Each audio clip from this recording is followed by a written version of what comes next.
இது பெயர்ச்சி துலா ராசிக்கு எந்த மாதிரி பலனை தரும் அப்படின்னு சொல்லி பார்ப்போம். ராசி ஆனந்தம் அப்படியே மயக்க நிலையில இருக்கிறது. அது என்ன சொல்றது, அந்த மாதிரி ஏகாந்த நிலையில இருக்கக்கூடிய நிலைமெல்லாம் இப்போ இது துலா ராசிக்காரர்களுக்கு ஏற்படும். துலா ராசி ஏற்கனவே சுக்கிரனோட வீடு, ஏற்கனவே அது போதை மாதிரி மயக்கத்துல இருக்கும். இப்போ போதைக்காரனாகிய ராகு இப்ப அவருக்கு 5-9 வராரு. அது மட்டும் இல்லாம அந்த செவ்வாயும் கூட சேர்ந்துட்டாரு. இப்ப எப்படி இருக்கும், அப்படியே காத்துல பறக்கிற மாதிரி இருப்பாங்க. ஏன்னா காத்து ராசியில உட்காந்துட்டு இருக்காரு வேற ராகு. அப்போ காத்துல பறக்கிற மாதிரி இருப்பாங்க. இது வரைக்கும் எனக்கு காதலே வரல, நான் யாரையுமே காதலிக்கல, இல்ல எனக்கு காதலிக்கிறது டைம் இல்ல அப்படிலாம் சொல்றவங்களுக்கெல்லாம் இப்ப எல்லோருக்கும் வணக்கம். நான் கீதா அன்பழகன். பேசும் நட்சத்திரங்கள் சேனல் வழியாக உங்கள் அனைவரையும் சந்திப்பதில் மிக்க மகிழ்ச்சி. முதலில் என்னுடைய குருநாதர் அனைவருக்கும் என்னுடைய அன்பான வணக்கங்கள். இன்னைக்கு என்ன நம்ம பார்க்க போகிறோம் அப்படின்னா, வருகின்ற ராகு கேது பயிற்சி பத்தி தான். இந்த ராகு கேது பயிற்சி எப்ப நடைபெற போகுது அப்படின்னு சொன்னா, இந்த வருட இறுதியில டிசம்பர் மாசம் நடைபெற போகுது. ஆனா அது இப்போ நட்சத்திர சாரம் வாங்கி 1 மாத காலம் ஆகிறது. இப்பொழுதே அதனுடைய பலன்கள் நடக்க ஆரம்பிச்சிடும். ராகு கேது பயிற்சி இன்னும் 3 மாதம் கழித்துதான் நடக்கும், அப்பதான் அந்த மாதிரியான பலன்களை ஒருத்தருக்கு தரும் அப்படின்னு சொன்னாலும், இப்பொழுதிலிருந்தே அந்த ஜாதகருக்கு அந்த ராகு கேது பயிற்சியால் என்னென்ன பலன்கள் நடைபெறணுமோ அது அத்தனையும் நடைபெற ஆரம்பிக்கும். ஏன் அப்படின்னு சொன்னா, இப்ப ஏற்கனவே இதுதான் 12 ராசி கட்டம் இல்லையா. இப்ப ராகு கேது ராகு கும்பராசியில இருக்கிறாரு. கும்பராசியில் இருக்கிற ராகு மேல் நோக்கி எல்லா ராசியும் எல்லா கிரகங்களும் இப்படி சுத்தும், மேல் நோக்கி இப்படி சுத்தும் இல்லைங்களா, வலது பக்கமா சுத்தும்.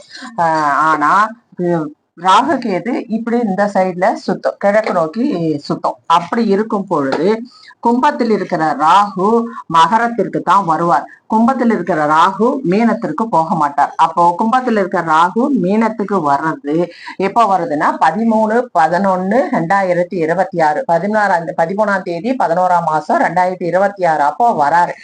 ஆனா இவர் இப்ப எங்க இருக்காரு அப்படின்னு சொன்னா, கும்பத்துல தான் இருக்காரு. கும்பத்துல முதல்ல எந்த நட்சத்திரத்துல இருந்தார், கும்பத்துல ஒரு 2.5 நட்சத்திர பாதங்கள் இருக்கு இல்லையா, 2.5 நட்சத்திரங்கள் 9 பாதங்கள் இருக்கு இல்லையா. அப்போ முதல்ல அவர் பூரட்டாதியில இருந்தாரு, அது குருவினுடைய நட்சத்திரம். குருவினுடைய நட்சத்திரத்துல ராகு இருக்கும் பொழுது குரு போல ராகு செயல்பட்டார். அடுத்து சதயத்துக்கு வந்தார், அவருடைய சொந்த நட்சத்திரத்துக்கே வந்தார். அப்போ ராகு மிகவும் வீரியமாக பலமாக அவர் செயல்பட்டார். இப்போ யார் நட்சத்திரத்துக்கு வந்திருக்கார் அப்படின்னு சொன்னா, அவர் அவிட்ட நட்சத்திரத்துக்கு வந்துட்டார். இப்போ இந்த அவிட்ட நட்சத்திரத்துக்கு எப்ப மாறினார் அப்படின்னா, ஜூன் 30ஆம் தேதியே வந்துட்டார். இப்ப ஜூலை மாசம் ஃபுல்லா போகுது. குறைஞ்சபட்சம் ஒரு 28 நாட்கள் ஆகிட்டுறது. இந்த 28 நாட்கள்லயே ஜாதகர் அனைவருக்குமே பல மாற்றங்கள் அவர்களுக்கு நடைபெற்றிருக்கும். ஏன்னா இந்த ராகு கேது பயிற்சியால என்னென்ன மாற்றங்கள் ஏற்படணும் அப்படின்னு இருக்கிறதோ அது எல்லாமே இப்பவே மாற ஆரம்பிச்சிருக்கும். ஏன்னா ஒரு கிரகங்கள் தனிச்சு செயல்பட முடியாது. அந்த கிரகங்கள் அது ஏறிய நட்சத்திர சார வழியாகத்தான் அதனுடைய பலாபலன்களை தர முடியும். அப்படி இருக்கும் பொழுது ராகு இப்பொழுது செவ்வாயுடைய நட்சத்திர சாரத்துல ஏறி இருக்கார். செவ்வாயோட நட்சத்திர சாரம் என்பது அவிட்டம். இந்த அவிட்டத்தினுடைய சாரம் ஏறும் பொழுது செவ்வாயான ஒரு சுறுசுறுப்பு, ஒரு முரட்டுத்தனம், ஒரு வேகம், அந்த மாதிரியான ஒரு குணத்தையும், ராகு என்பது ஒரு பிரம்மாண்டம், அந்த மாதிரியான ஒரு கிரகத்தின் தன்மையையும் சேர்த்து இப்ப எல்லா ஜாதகருக்கும் அதனுடைய பலன்களை தர அவர் ஏதுவா இருக்காரு. அதனால இப்பொழுதே ராகு கேதுவோட பயிற்சி பலன் எல்லா ஜாதகருக்கும் நடக்க ஆரம்பிக்கும். 3 மாதம் கழிச்சு ராகு கேது பயிற்சி அப்படின்னு சொல்றது ராசிக்கு தான். இப்ப கும்ப ராசியிலிருந்து மகர ராசிக்கு ராகு கேது மாறிட்டாரு அப்படின்னு சொல்லி எப்ப சொல்லுவாங்க, 13/11/2026 அன்னைக்குதான் சொல்லுவாங்க. ஆனா அது திருக்கணித பிரகாரம். ஆனா இப்போ நாங்க நட்சத்திர சார ஜோதிடம் இல்லையா, அப்போ நட்சத்திரங்கள் தான் பேசும். ராசியை மையமாக கொண்டு எந்த ஜோதிடமும் கிடையாது, எந்த தசாபுதியும் கிடையாது. உதாரணமாக ஒரு குழந்தை மேஷ ராசியில பிறக்குது, ஒரு கேதுவோட நட்சத்திரம் அஸ்வினி நட்சத்திரத்துல பிறக்குதுன்னா, அப்ப அந்த நட்சத்திரத்துடைய தசை எதுவோ அதுதான் முதல் தசை அப்படின்னு சொல்லிட்டு ஜாதகருக்கு குறிப்பிடுவோம். அப்ப நட்சத்திரத்தை பேஸ் பண்ணிதான் தசைகள் வருகிறதே ஒழிய, மேஷ ராசியில பிறக்குது அப்படின்னு சொல்லிட்டு செவ்வாய் தசை முதல் தசைன்னு சொல்லிட்டு யாருமே சொல்றது கிடையாது. அப்படி இருக்கும் பொழுது ஒரு பயிற்சி பலனை, ஒரு குரு பயிற்சியா இருக்கட்டும், ராகு கேது பயிற்சியாக இருக்கட்டும், எதுவாக இருந்தாலும் ஒரு கட்டத்திலிருந்து ஒரு கட்டத்தை மாறுகிறது, கும்பத்திலிருந்து மகரத்திற்கு மாறுகிறது அப்படின்னு சொன்னா அது பயிற்சி பலனா ஆகாது. ஒரு நட்சத்திரத்திலிருந்து இன்னொரு நட்சத்திரத்துக்கு மாறுகிறது அப்படின்னா கண்டிப்பாக அது பயிற்சி தான். ஏன்னா ஒரு நட்சத்திரத்தினுடைய தன்மையிலிருந்து இன்னொரு நட்சத்திரத்தினுடைய தன்மைக்கு அந்த கிரகம் மாறுகிறது.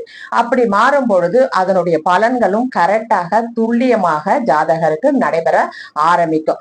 இப்ப ராகு மாறி 28 நாட்கள் ஆகிடுச்சு. எந்த நட்சத்திரத்துல வந்திருக்கார்? அவர் அவிட்டம் நட்சத்திரத்துல, செவ்வாயோட நட்சத்திரத்துல அவர் சாரம் வாங்கியிருக்கார். இப்போ இது அவிட்டத்திலே 4 பாதம் இருக்கு இல்லையா? 2 பாதங்கள் கும்பராசியிலும் 2 பாதங்கள் மகர ராசியிலும் இருக்குது அப்படின்னு சொல்லிட்டு கூறப்பட்டிருக்கிறது. இது பாரம்பரியம். நாங்க நட்சத்திரத்தை சார ஜோதிடத்துல அதுதான் உயர்நிலை. அடிப்படை என்பது வேதிக் என்கின்ற பாரம்பரிய ஜோதிடம். அது பொதுவான பலனை சொல்லக்கூடியது. ஒரு ஜாதகத்துல நடக்குமா நடக்காதா, ராசி பலன் என்ன, குரு பயிற்சி வந்துருச்சா, குரு பலன் வந்துருச்சா அப்படின்னு சொல்றது ஒரு பொதுவான பலன். எல்லாருக்கும் ஒரே மாதிரி சொல்லக்கூடிய பலன். மகர ராசியில பிறந்தவங்க எல்லாருமே கோடீஸ்வரனா ஆகிறதும் இல்லை, எல்லாரும் பிச்சைக்காரனா இருக்கிறதும் இல்லை. ஆனா பொதுவா என்ன சொல்லுவாங்க, இந்த 2 மணி நேரத்துல பிறக்கிற எல்லா குழந்தைக்கும் ஒரே ஜாதகம், ஒரே தசாபுத்தி அப்படின்னு சொல்லிட்டு பலனை சொல்லிடுவாங்க. எல்லா பலனும் ஒன்ன போல, ஒருத்தரை மாதிரி யாருமே இருக்க மாட்டாங்க. ஒவ்வொருத்தருக்கும் அவங்களுக்கு ஒரு தனித்தன்மை உண்டு, தனி ஜாதகம் உண்டு. 1 நிமிட இடைவெளியில் பிறக்கிறவங்களுக்கு கூட தனி ஜாதகம் உண்டு. இதுதான் உயர்கணித சார ஜோதிட முறை, உயர்நிலை ஜாதகம். சரிங்களா? இப்போ கும்பராசியில் இருக்கிற அந்த அவிட்ட நட்சத்திரம் 9 பாதத்துல பிரிக்கப்படும். அது மிகவும் துல்லியமாக வரக்கூடியது. இப்ப உங்க பாரம்பரிய பிரகாரம் பார்த்தாலே 4 பாதத்துல வருது இந்த அவிட்ட நட்சத்திரம். இப்போ சதயத்துல இருந்து கும்பராசியில் இருக்கிற சதயத்துல இருந்து ராகு பகவான் இப்ப அவிட்டத்துக்குள் முதல் பாதத்துல வந்துட்டார். அப்போ அந்த வந்த போது இந்த செவ்வாயனுடைய தன்மையில ஒவ்வொரு ராசிக்கும் என்ன மாதிரி பலனை தரப்போறார் அப்படின்னு சொல்லி பார்ப்போம். முதல்ல இவர் இங்க கும்பத்துல இருக்கிற ராகு அவிட்டத்துல லாஸ்ட்ல இங்க வந்திருக்காரு. அடுத்து அவிட்டத்திலேயே தான் மகர ராசிக்கு போக போறாரு. மகர ராசிக்கு அவிட்டத்துல போறாரு வழிய அவிட்டத்துல இருந்து திருவோணத்துக்கு போல. திருவோணத்துக்கு போகும் பொழுதுதான் மகர ராசியில இருக்காரு அப்படின்னு கூட நம்ம சொல்லலாம். ஆனா இந்த அவிட்டத்திலேயே இருக்கும் பொழுது அவருடைய நிலையை அவர் மாற்ற மாட்டார். ஏன்னா அவர் செவ்வாய் போலதான் செயல்படுவார். மகர ராசிக்கு வந்ததுனால சனி போல செயல்பட மாட்டார். சனியினுடைய தன்மை வருமா? வராது. ஆனா சனியோட வீட்டுல ராகு இருக்கிறதுனால கொஞ்சம் வீரியம், யார் வீட்டுல இருக்கார் அப்படின்ற ஒரு தன்மைக்காக அப்படி சொல்லலாம். ஆனா அவர் யார் போல செயல்படுவார் அப்படின்னும் பொழுது அவர் செவ்வாயை போலதான் செயல்பட ஆரம்பிப்பார். அது எவ்வளவு நாட்கள் இருக்கிறது அப்படின்னா இன்னும் ஒரு 127 நாட்களுக்கு, கிட்டத்தட்ட 4.5 மாசமும் இந்த அவிட்ட நட்சத்திரத்தில் தான் இருப்பார். அதுக்கப்புறமா திருவோண நட்சத்திரத்துக்கு ராகு பகவான் மாறுவார். இப்போ ராகு கேது பயிற்சி வருது இந்த இன்னும் 3 மாசம் கழிச்சு அப்படின்னாலும் இப்பொழுதே ராகு கேது பயிற்சியோட பலனை ஜாதகர்கள் அனுபவிப்பார்கள். ராகு தன்னுடைய தன்மையை மாற்றி கொண்டிருக்கிறார். அதாவது தன்னுடைய சுய சதயத்தில இருந்து, தன்னுடைய சுய தன்மையில் இருந்து செவ்வாயின் தன்மையும் சேர்த்து பலனை தரத்துக்கு ராகு தயாராகிவிட்டார்.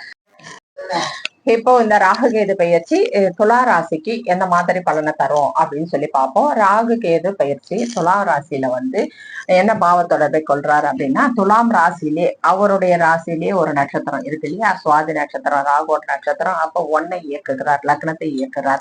அடுத்து கும்பராசி, கும்பராசி 5ஆம் பாவம், 5ஆம் பாவத்தை இயக்குறார். அடுத்து மிதுன ராசி, மிதுன ராசியில இருக்கிற திருவாதிரை நட்சத்திரம், அது 9ஆம் வீடு. அந்த 9ஆம் வீட்டையும் இயக்க இந்த ராகு தயாராகிவிட்டார். இந்த ராகு செவ்வாயோட சாரம் வாங்கி தன்னுடைய பயிற்சியை நடத்தி கொண்டு இருக்கிறார். இது எப்பத்துல இருந்து நடக்குது அப்படின்னா ஜூன் 30 இருந்து ஆரம்பிச்சிருச்சு. இப்ப 27 நாட்கள் ஆயிடுச்சு. இன்னும் ஒரு 100-120 நாட்களுக்கு கிட்டத்தட்ட இதே நிலையில தான் இருக்கும். ஏன்னா ராகு சதய நட்சத்திரத்துல இருந்து இப்போ செவ்வாயோட நட்சத்திரத்துக்கு வந்துட்டார். இப்ப இவங்களுக்கு எந்த மாதிரி பலனை தரும் அப்படின்னா 5-9 அப்படின்னும் போது அகம் சார்ந்த விஷயங்கள், சந்தோஷம், மகிழ்ச்சி, ஆனந்தம், அப்படியே மயக்க நிலையில இருக்கிறது. அது என்ன சொல்றது, அந்த மாதிரி ஏகாந்த நிலையில இருக்கக்கூடிய நிலைமெல்லாம் இப்போ மிதன துலா ராசிக்காரர்களுக்கு ஏற்படும். துலா ராசி ஏற்கனவே சுக்கிரனோட வீடு. ஏற்கனவே அது போதை மாதிரி மயக்கத்துல இருக்கும். இப்போ போதைக்காரனாகிய ராகு இப்போ அவருக்கு 5 9 வராரு. அது மட்டும் இல்லாம அந்த செவ்வாயும் கூட சேர்ந்துட்டாரு. இப்ப எப்படி இருக்கும்? அப்படியே வந்து காத்துல பறக்கிற மாதிரி இருப்பாங்க. ஏன்னா காத்து ராசியில உட்கார்ந்துட்டு இருக்காரு வேற ராகு. அப்போ காத்துல பறக்கிற மாதிரி இருப்பாங்க இந்த துலா ராசிக்காரங்க. அவ்வளவு சூப்பரா சந்தோஷமா ஜாலியா என்ஜாய் பண்ணக்கூடிய ஒரு அமைப்புல இந்த ராகு கேது பயிற்சி அவர்களுக்கு இந்த நட்சத்திர சாரம் இருக்கு.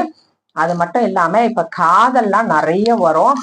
காதலிப்பாங்க, காதல் மனசு நிறைய இருக்கும், சந்தோஷம் மைண்டு இருக்கும்.